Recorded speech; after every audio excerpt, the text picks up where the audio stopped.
Cris Chico. Welcome back to the podcast. It's been 4 years since we did the last one. At long, holy Yeah. cow. Time we did it, it was Facebook ads, and now we're gonna be talking about Google ads. And also TikTok. We do TikTok ads too. TikTok was, like, just coming out. I don't even know if TikTok was popular last time we did this. So, I'll just start off with this. I just bought your course on your updated PPC training, and I gotta tell you right now, first of all, that was the only course that I bought that I was able to understand to actually set a campaign up, because the other ones I went through, I could not figure it out. The way you communicated in that course to set everything up was a slam dunk, so thank you for that. So, to start it off, your model is going a little bit wider with the digital ads versus doing them in a local setting. So, what have you seen from a lead cost when you can go wider versus going in one local market?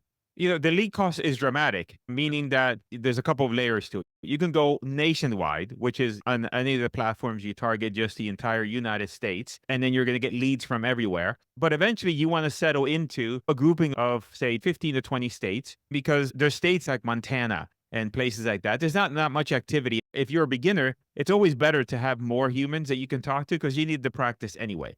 But Yeah. eventually you'll settle in. And so let's say with Facebook and TikTok ads, if we're targeting, say, 21 states, then generally our lead cost is about $35 plus or minus per lead. We have a couple different ways of collecting the lead. In Facebook, because of the platform, we tend to ask more questions than, say, we would a PPC lead, because we want to try to see if we can increase the lead quality. But in general, we were talking about $25 to $35 a lead. If we were to go completely nationwide, you could get down into the teens, $15 a lead, etc. But you are going to get a lot more leads that you're not going to be able to do something with. But again, it all depends on the person. You don't want to be dealing with $500 leads, because if you don't know how to talk to sellers, you don't know how to do anything. It's like those leads, you got to carry them on a white little pillow and have them hand delivered to you. And you don't want to drop those leads. And so you don't want to be messing with those kind of leads. Not at all, because yeah, Yeah. you're gonna have to speak to way more people if you're new. The wider you go, the cheaper the lead. Now, if we're talking like Google pay-per-click, if we're doing a search campaign and let's say we're going into, I don't know, 21 states, 30 states, best states in the country, can you still get PPC leads for sub $150 per lead if you're willing to go wide on Google? Because like my local PPC cost per lead is like $375.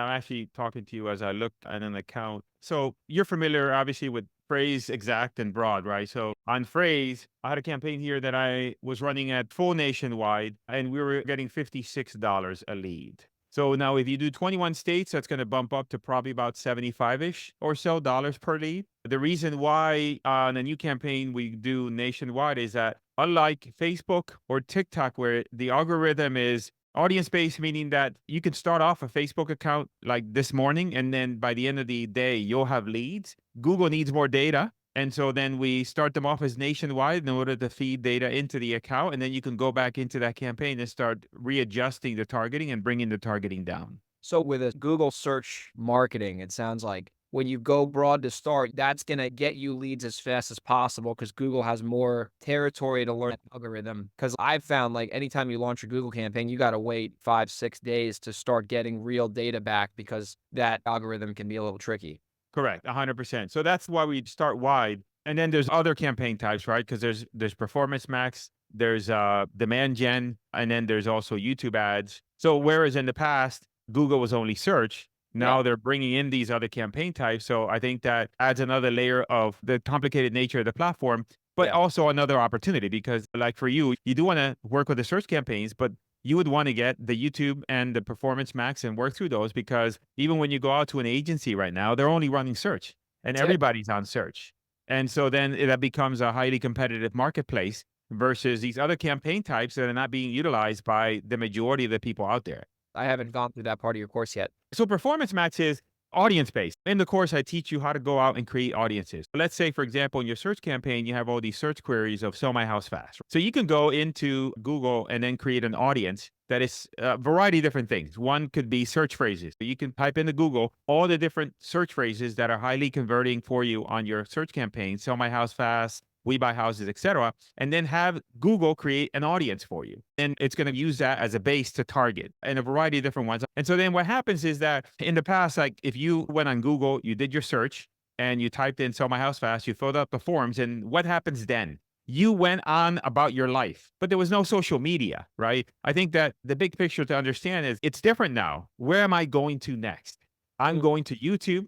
I'm going to go to my Gmail. I'm going to go browse on Facebook, and I'm going to go on TikTok. So if you think about it, what's happening is that that same prospect that went on Google and then somebody bid $500 for that lead for Sell My House Fast in Los Angeles, he's going to go browse YouTube. He's going to go on all these other places. And so with Google, Performance Max is a campaign type that you load in different assets. You load in videos, you load in images, you load in a search. And what it does is it targets the person and then it serves the ads to them wherever they're at inside of the Google properties. So that's the nature of it. So Performance Max is where you're loading up everything into Google's box and saying, this is the type of person I'm looking for. Go find them wherever they are. If you notice on the interface, there's just a lot of things that you have to kind of bring in together in order to make that platform work. It's a confusing platform, but over time, through repetition, you understand where everything is. You and I spoke about before, we used to set people up, but then the problem is that if you never set this up yourself, you wouldn't know where anything is. Going back to your original question, what's Performance Max? So that's one campaign type. Then there's Demand Gen, which replace discovery. And then there's also YouTube. So you can actually do YouTube ads separately. And then for that, you need a YouTube channel. You need a channel to host the videos on. But there is one thing I'm doing, which you might find interesting, is that for the house buying business, I created a YouTube channel and it has like 10 videos. I recorded the videos myself and I go through like, hey, what are some of the objections? Like, what are some of the tips for selling my house for cash, etc. We have all those videos on the YouTube channel. So then when you enter your information as a seller, our CRM will start sending you emails on a 7 to 10 days while our acquisitions person is still trying to get a hold of you. Those Oh, emails are based on rapport building, credibility, but all those emails send the prospect to the YouTube channel. So then now they see a person to the brand of the company that's trying to buy their house. you're building credibility by having that sequence go on while someone's trying to get in touch with them to discuss the property. So with the YouTube ads that you said earlier, that's a separate campaign type. So you can run YouTube ads to people who might have clicked through your website and then now you're following them around on YouTube. Is that the situation? Well, you could do that. You could do retargeting campaigns on Yeah. YouTube. And then that way, that's a credibility piece for the customers because everybody has a website, but not many house buying companies have a YouTube channel. The other thing I had my acquisitions guys do was record a video that says, hi, my name is Gene, and you just submitted, I'm trying to get a hold of you, and I just want to let you know this is who I am, and we're going to be speaking. So when the acquisitions person is trying to also get a hold of the person, they're also sending them the link to the video. So the YouTube channel is more of a brand building. You'd still need it because you need to take whatever videos you're using for your ads and put them there as unlisted videos. So then that way now you're linking to them. But I Yeah. would say that you should consider how you can create a YouTube channel with content that you could bring your customers to as another way to differentiate yourself than just a website, which everybody has a website nowadays. 100%. If you don't have a website, you're not really in business. But now everybody has one. If there was a seller who wanted to do business with us possibly, and they saw an hour worth of my videos, when they call in or whenever we get in touch with them, they feel like they already know the person. So there's like built-in Yeah. credibility there, and it's the same thing with sellers.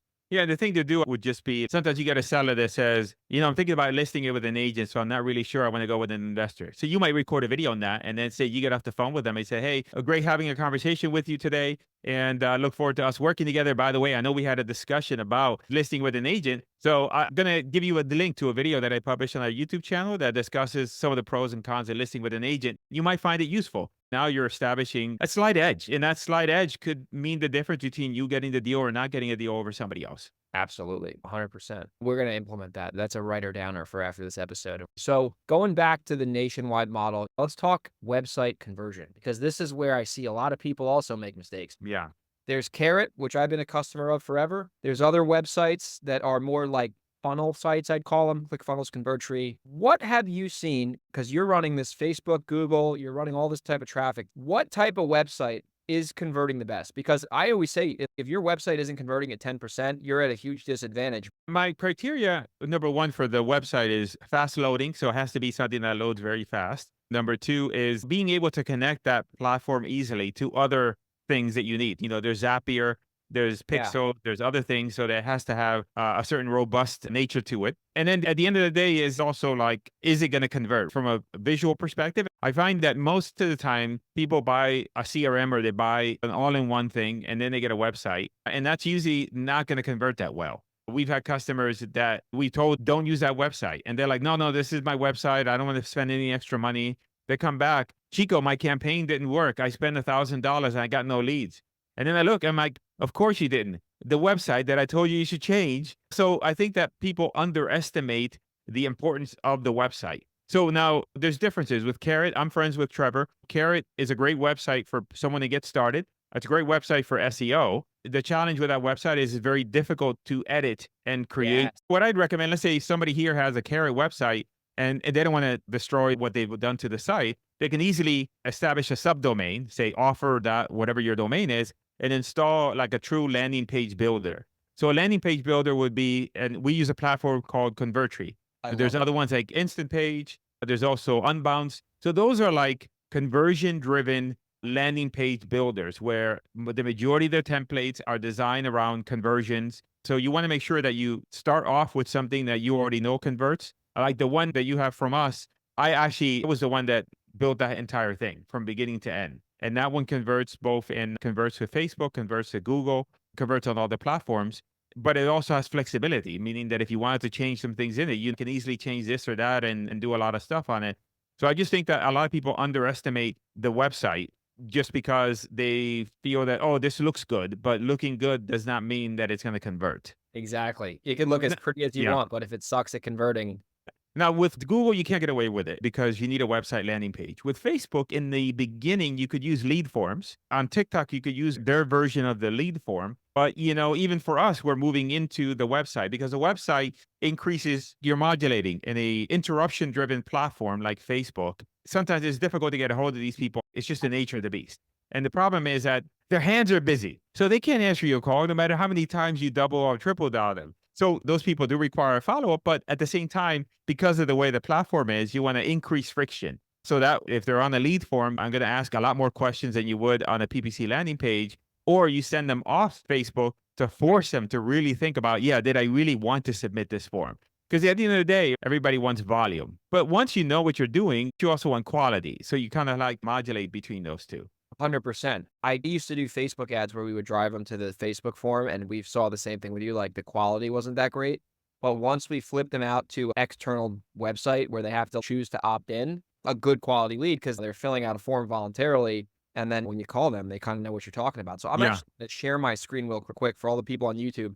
This is the website I'm using. This is from Convertri. It looks very similar to Chris's. I had to change the name, obviously. What I would do here is go up, see where it says the yellow and the blue. What I would do is customize that a little bit on the upper left-hand corner and then change the color scheme to match your brand. Yeah, we should probably do that. I know this is still under construction. What are your thoughts, Chris, on with this site? Should I throw a phone number on here too, or do you think it's better to just have them go to a form like this? The reason why I don't have a phone number in the course because it adds another layer of complexity. So if you're going to do a phone, you should get a call rail count, and call rail has good tracking for call to click, and you need to also add that as a conversion, and I could help you with that offline. And you have to add a layer of things that you need to do in Yeah, order to add a phone. And we yeah. talked about this in the beginning. It's very robust what you have, but there's like 2 or 3 other layers above that, right? So the phone, you need call rail, you need the tracking enabled for that on your Google Ads account, and along with humans that are going to actually answer. When it comes to the traffic stuff, I've always said, get it running, get some Yeah, leads, and then make changes on the fly. Because if you try to have the perfect Google ad account or Facebook ad account, it's just never going to happen. It comes in over time with adjustments and looking at data. Like I said, we're running it in a local model right now. We just started doing the bigger one with you. But our cost per lead is like 375 in a local market in New York. That still works for us. It will convert and we'll get deals from that. But with a new investor or someone who wants to learn Google Ads, obviously you should check Chris's course out.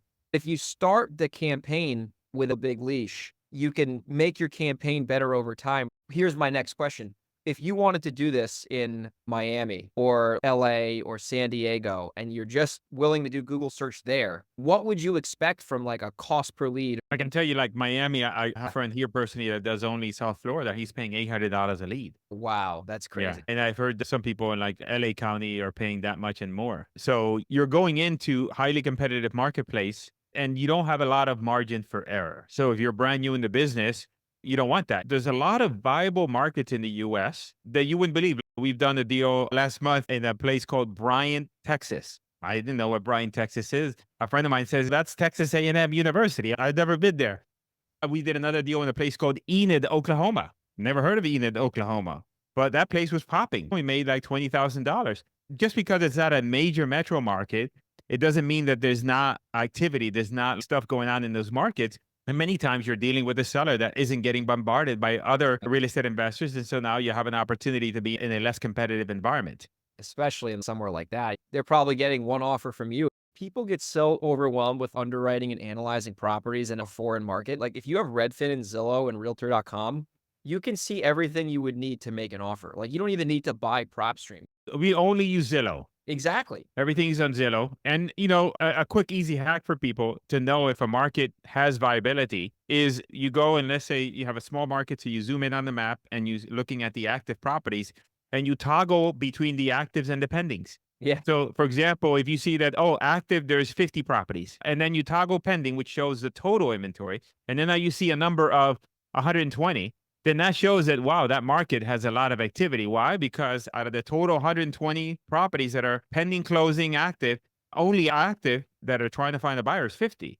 So that means there's a big disparity. That means that, hey, that market is viable. There's a lot of activity. And that's a quick, easy hack to know if, okay, this is viable or not, because you just can't look at just geography. Oh, 100%. That's a golden nugget right there. Because if I was in a foreign market and I did that little hack, and I see once a piece of inventory comes on the market and goes pending quickly, that means there's number one, there's low inventory. Two, there's a high absorption rate. So the bad markets are the ones like where you go to a war zone and there's 15 properties on the same block. They've all been sitting on the Yeah. market for 3 months and there's price drops. Like that's where you're going to have to literally steal that house from the Yeah. seller, to be competitive. A couple tweaks to that is number one. If you notice when you're on Zillow, you can see that sometimes the map will show the little stars to show that they're newer homes. You go in and you remove the newer homes. So that way, you're looking at similar inventory. The other thing is you can narrow it down and say, I only want properties up to 300,000 because one market may be moving quickly below 300, but moving slowly at that upper range or vice versa. And then the other quick hack is that